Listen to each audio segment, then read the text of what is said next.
அரசோட வக்கீல் சொல்கிறாரு, அங்கே என்னப்பா சிக்கலே திருப்பரங்குன்றத்துலன்னு நீதிமன்றத்தில் அவர் சொல்கிறாரு, அங்கே ஒரு 100 ஆண்டுகள காலங்காலமாக நடக்கக்கூடிய வழிபாட்டு முறைன்னு சொல்லலை, ஆடு கோழி பலியிடுவதற்கு நாங்கள் தடை வச்சுட்டோம்.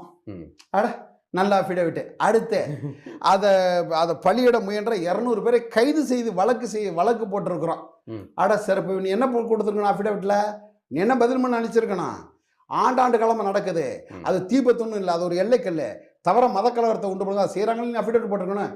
நீயே நாங்கள் தடை போட்டுட்டோம், நடவடிக்கை எடுத்துட்டோம், 200 பேர் மேலே வழக்கு போட்டோம் அப்படின்னு சங்கிகளுக்கு ஆதரவான ஸ்டேட்மெண்ட் எடுத்து இவங்க இவங்களோட அட்வொகேட் ஜெனரல் வாய்ப்பை உருவாக்கி கொடுக்குறாங்க. இன்னைக்கு அது கிளாஸாக நிற்கிது. அப்போ என்ன ஆகுது? இப்போ எங்களுக்கு வழக்கம் போல் இன்செக்யூர் ஃபீலிங்கா, அச்ச உணர்வா, முடியோ நமக்கு ஒரே பாதுகாப்பு திமுக, ஒரே பாதுகாப்பு திமுக. அந்த சொல்லாடலை உருவாக்குறதுக்கு இவ்வளோ பெரிய வேலை நடந்திருக்கு. ஒரு இடத்துல நின்றதில்லை இஸ்லாமியர்களுக்கு.